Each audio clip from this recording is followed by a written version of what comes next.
Hello, this is Dave from Net4 Truth USA, Whirlwind, Revolt. It is March 1st, 2019. Stony and I will be on WPAA TV tonight around 6 p.m.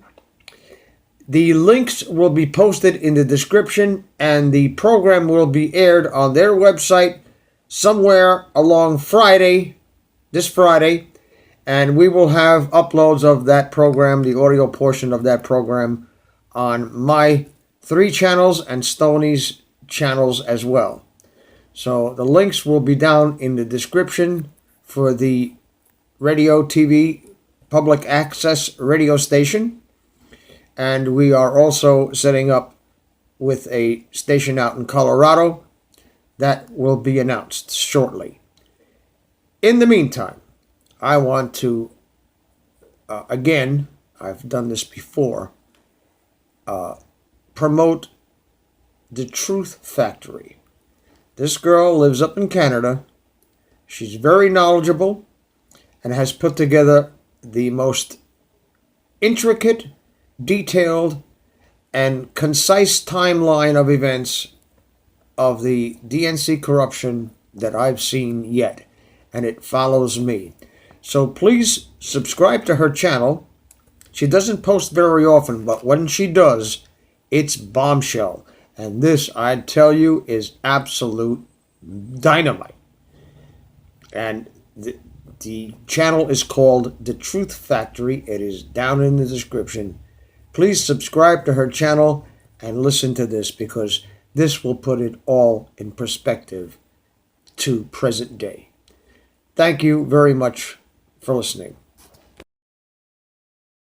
Welcome back to The Truth Factory. The Mueller witch hunt is finally over, and as we've known all along, there was no collusion. And while Mueller was investigating this nothing burger for the last 2 years, I was doing my own research. Here's a timeline summary of what really happened. Everything I'm about to tell you is absolutely true, yet you won't see this in the Mueller report or in the mainstream media because the truth directly contradicts the left's agenda. Now pay close attention, because there are more twists and characters in the story than in Game of Thrones. It all started when Hillary Clinton was using an unsecured private server for her emails, which included classified information. Now, she was likely doing this to avoid complying with Freedom of Information Act requests that could be filed by the media and the public. The only reason she would use a private email server is if she had something to hide, and of course she did. On July 24, 2014, a Reddit user asked how to scrub emails of a VIP. That user was Paul Combata, and the VIP was Hillary Clinton.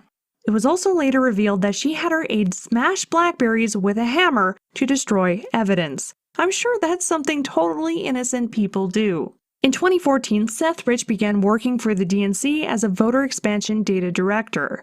April 7th, a DNC strategy memo is leaked naming Donald Trump as one of the Pied Piper candidates that they will try to discredit any way that they can in case he makes it to the primaries. May 14, 2015, in an interview, Kim.com claims that Julian Assange and WikiLeaks would be Hillary Clinton's worst nightmare in 2016. You tweeted that you were going to be Hillary's worst nightmare in 2016. How so? Well, I have to say it's probably more Julian, but I'm aware of some of the things that are going to be roadblocks for her. August 12th, Seth Rich starts asking questions about voter integrity at an election data summit. How do we get better access to data that tells us why ballots are rejected, why ballots are cast as provisional, so that we can analyze that and then develop better training guides? June 9th, 2016. Don Jr. meets with a Russian lawyer named Natalia Veselnitskaya under the guise that she has dirt on Clinton. But this was a bait and switch, and she was actually an anti-Trump plant who was a Fusion GPS associate who met with its founder Glenn Simpson before and after the Trump Tower meeting. This meeting was later used to try to tie Trump to Russia. But what the media failed to report is that this lawyer had an expired visa at this time and was granted a very rare special immigration parole by Loretta Lynch, the Attorney General, on Hillary Clinton's email investigation, meaning that Obama's DOJ let this Russian lawyer enter the United States to meet with Don Jr. even though she had no visa. Now, this was likely done so that they could later point to this meeting as Russian collusion, which is what they did. On June 12, 2016, in a TV interview, Julian Assange stated, "We have upcoming leaks in relation to Hillary Clinton, which are great." Now the DNC knew that major damage control would be required to soften the blow of the leaks coming out. On June 14th, the DNC released a statement saying that they had just discovered that their servers were hacked. They also cited that the hacker gained access to their Trump opposition research. The same day, a private contractor of the DNC called CrowdStrike produced a report suggesting that the Russians infiltrated the server, also mentioning Trump opposition research. I should also mention that the president of CrowdStrike is Sean Henry, a former FBI agent who used to be the executive assistant director to Robert Mueller, so that's probably a conflict of interest. June 15th, a Romanian man calling himself Guccifer 2.0 takes responsibility for the hack, claiming to be WikiLeaks' source. As supposed proof, he produced the Trump opposition research that CrowdStrike mentioned just the day before. But Guccifer 2.0 chose to use a Russian VPN server to cloak his real IP address. Ultimately, he has never produced anything that actually proves that he hacked the DNC beyond the fact that he acquired this document. Nonetheless, the media ran wild with this story.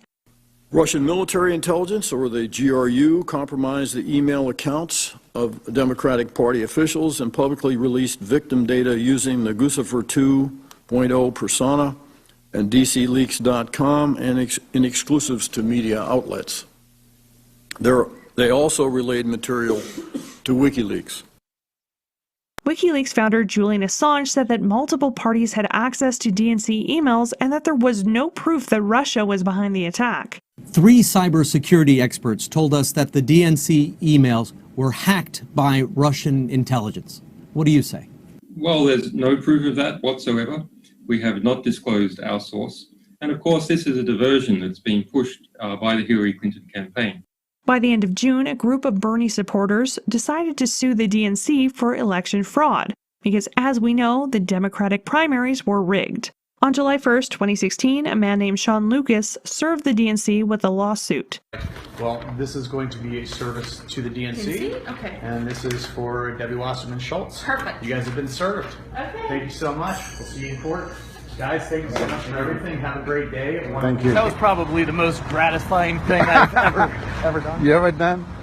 On July 5th, 2016, FBI Director James Comey admitted that there was evidence of wrongdoing with Clinton's private email server, but through an exhausting use of mental gymnastics, he decided she shouldn't be prosecuted for breaking the law. No charges are appropriate in this case. He also wrote his statement exonerating Clinton several weeks before the investigation was even over, before the FBI had even interviewed Clinton, meaning the exoneration of Hillary Clinton was predetermined. The very same day that Comey cleared Hillary in her email scandal, Christopher Steele met with the FBI to peddle the now-debunked Steele dossier. Steele and Fusion GPS founder Glenn Simpson also engaged in secret meetings with Associate Deputy Director General Bruce Orr, whose wife Nellie Orr happened to be a paid employee at Fusion GPS who worked on opposition research on Trump and contributed to the dossier. So in short, the DNC and the Clinton campaign, which we now know were the same thing, paid the law firm who paid Fusion GPS, who paid Christopher Steele, who paid the Russians to put together a fake dossier about hookers peeing on a bed. The day after Steele met with Bruce Orr, the dossier was used to get a FISA warrant to spy on Trump associates. The FBI knew of the political origins of the dossier but buried this material information in a footnote in the warrant applications. According to the Nunes memo, the now-fired Deputy Director, Andrew McCabe, testified that no surveillance warrant would have been sought from the Foreign Intelligence Surveillance Court without Steele's dossier information. On July 10, 2016, DNC Data Director Seth Rich was murdered. The police claim that the murder was a botched robbery, even though nothing on him was stolen. And a few hours earlier, a couple blocks away, a locked gun box from an FBI van was stolen. July 12, 2016, Clinton uses Seth Rich's murder as a way to bring up gun control. Real classy. Just this past Sunday, a young man, Seth Rich, who worked for the Democratic National Committee to expand voting rights, was shot and killed in his neighborhood in Washington. He was just 27 years old. Surely we can agree that weapons of war have no place on the streets of America. July 22, 2016, 3 days before the DNC convention begins, WikiLeaks releases 44,053 emails that undermine Clinton's honesty and campaign. Among those emails are some that detail DNC Chair Debbie Wasserman Schultz's support for Hillary Clinton over Bernie Sanders. July 23rd. Without any evidence, reports start appearing in the media about the then GOP candidate Donald Trump and collusion with Russia. Collusion. The collusion. Impeachment. And this was solely based on the information provided by the DNC's private contractor CrowdStrike.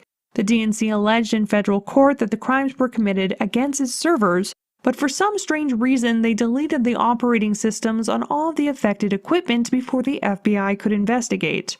July 26, 2016, in a leaked email between John McCain's aide, David J. Kramer, to Kurt Volker, the U.S. Special Representative for Ukrainian negotiations, it reveals that David, who was fiercely anti-Russian, was trying to get signatures to start an FBI investigation into the supposed Russian cyber hack on the DNC. It was also David Kramer who obtained the Steele dossier and leaked it to the media, and then gave it to John McCain, who gave it to James Comey. August 2, 2016, Sean Lucas, who served the DNC just a few weeks earlier, was found dead in his bathroom at 38 years old from a cocktail of drugs. Close friends of Sean said that he was not a drug user. And just as a spooky conspiracy coincidence, CrowdStrike received large sums of money from the DNC the very day after both Rich and Lucas died. The DC police chief in charge of Seth Rich's case says right now we have more questions than answers. On August 9th, in an interview on a Dutch television program, Assange appeared to suggest that Seth Rich was the source of the leaks. Whistleblowers go to significant efforts to get us material, and often very significant risks. As a 27-year-old works for the DNC, who was shot in the back, murdered just 2 weeks ago for unknown reasons as he was walking down the street in Washington. So that was just a robbery, I believe, wasn't it? No, there's no finding. So. What are you suggesting? What are you suggesting? I'm suggesting that our sources take risks, and they become concerned to see things occurring like that. But was he one of your sources then? I mean, we don't comment on who our sources are. But why make the suggestion about a young guy being shot in the streets of Washington? Because we have to understand how high the stakes are in the United States. WikiLeaks also offered a $20,000 reward for information leading to the arrest of Rich's killer, while the DNC only dedicated a bike rack to Seth Rich. Why would WikiLeaks put up a reward like that if there was no connection? On August 10, 2016, the day after Assange's interview aired, a Democratic crisis PR consultant named Brad Bowman was assigned to Rich's family to speak for them. I want to call and ask you a couple questions regarding your representation of the Rich family. May I ask, are you doing this pro bono? I am. August 25th, in a text message to Robin Young, Guccifer 2.0 says that Seth Rich was his whistleblower. Young later tweeted that she gave information about Seth Rich to the media and the police, but no one cared. September 2nd, 2016, Putin says that Russia didn't hack the DNC. And then Rachel Maddow went actually insane. Russia, Donald Trump, Vladimir Putin, Trump campaign in Russia. Russia, Trump, Russia, Russian,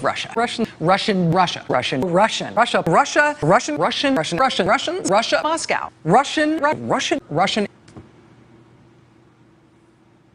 Russia. September 15th, the Washington, D.C. police chief of nearly 10 years unexpectedly resigned, citing the criminal justice system in the city is broken as the reason.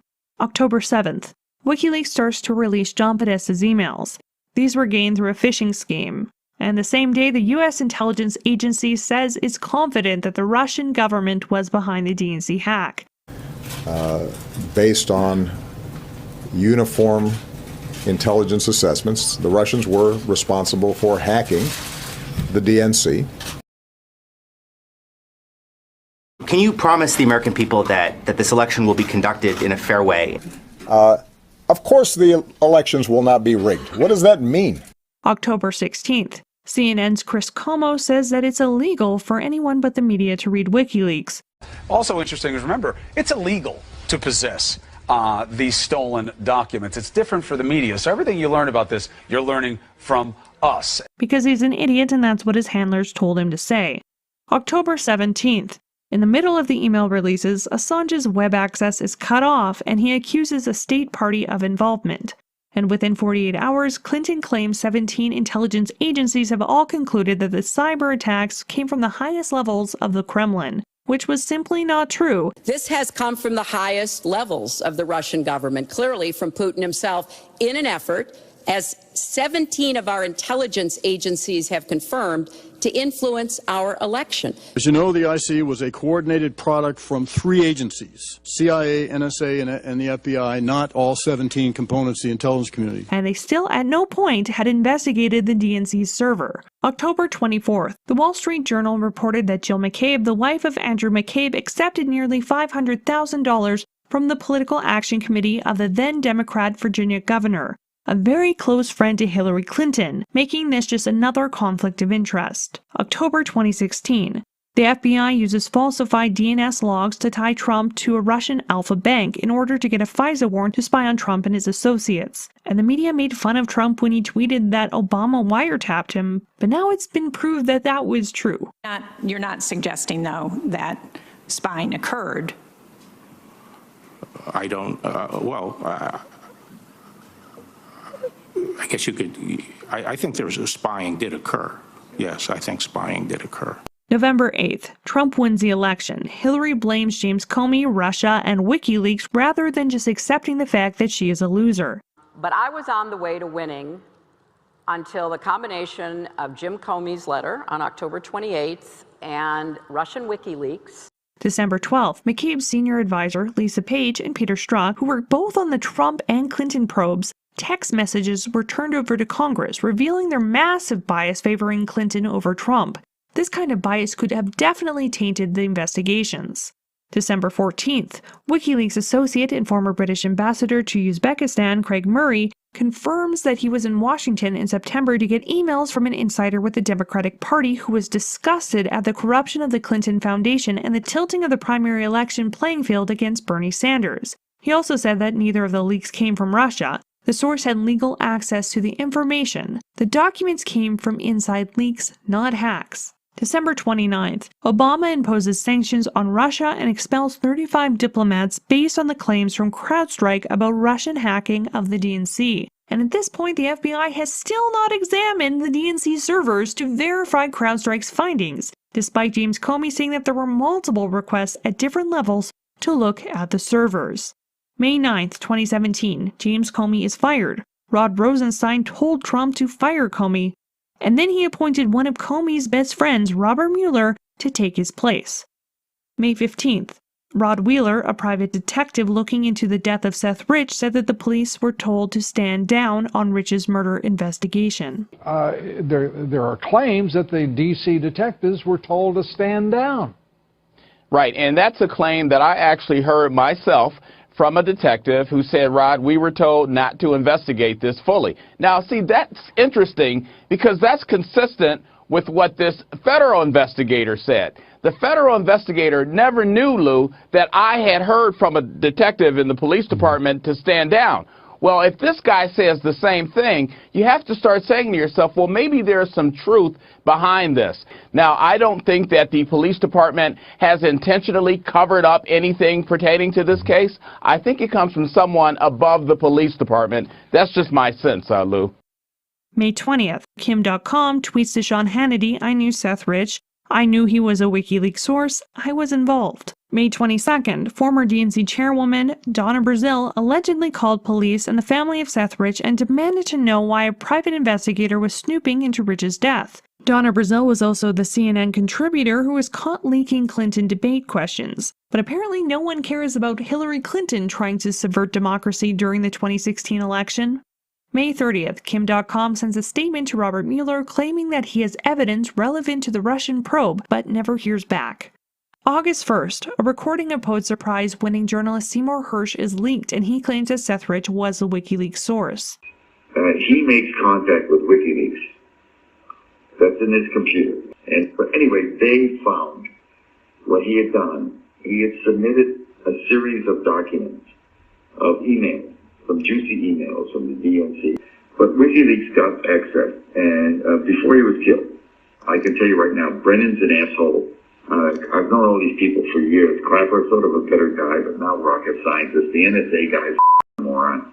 And the trouble with all those guys is that the only way they're going to make it to a board or two and get hired by SAIC to deliver some fat cat contracts is if Hillary stayed in.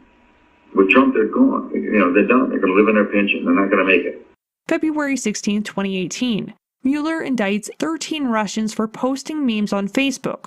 January 25, 2019, Roger Stone is arrested in the middle of the night at his house, but yet CNN coincidentally just happened to be there for some unknown, unexplained reason, meaning that they either have psychic magic abilities or they were tipped off by someone on the inside. March 11th, IMF Executive Board approves a $4.2 billion fund for Ecuador. March 13th, Lisa Page admitted that Obama's DOJ was ordered to stand down on Clinton prosecution. March 24th, Attorney General Barr presents a summary of the Mueller report stating that there was no evidence of collusion. April 11, 2019, Julian Assange is kicked out of the Ecuadorian embassy, allegedly because he was skateboarding and because of his cat. He was then immediately arrested for encouraging his source, then Bradley Manning, to get a password 10 years ago, and there's been no evidence that the password attempt was even successful. April 18, 2019, Mueller's report is released showing no collusion. So in summary, Hillary Clinton is a criminal who owns the FBI, DOJ, and likely the media. She rigged the primaries against Bernie Sanders. It was likely Seth Rich who leaked her emails to WikiLeaks. He was then killed mysteriously. A coup was attempted against a sitting president by pushing a Russian collusion conspiracy based on no real evidence, just made up gossip and falsified documents funded by Clinton herself. These fake documents were then used to illegally spy on Trump and his associates. The witch hunt has lasted years and cost the American taxpayer over $30 million, all in order to smear the president and to divert attention away from the crimes committed by the DNC and Hillary Clinton. And now Julian Assange has been conveniently kicked out of the Ecuadorian embassy just days after the country receives billions in funding. And do you think that it's a coincidence that Assange was arrested right after the Russian probe came to an end, showing no Russian collusion? This has nothing to do with his work with Manning. This is just the excuse they're using to extradite him to the United States. Assange knows who really leaked Clinton's emails, and hopefully he can work with Attorney General Barr to get some sort of plea deal by blowing this whole thing out of the water. But if Assange goes to jail for this, it would be completely unconstitutional, and any journalist who is not standing up for Julian Assange right now is really, really dumb. War crimes, human rights abuses, corruption, election fraud, and abuses of power are crimes, and telling the world the truth about those crimes shouldn't be. And thank you for everyone for all of your support on Patreon and Subscribestar, and if you want to get a Truth Factory Russian bot t-shirt as a souvenir of this investigation, there is a link in the description. Thank you so much and have a great night. Pew!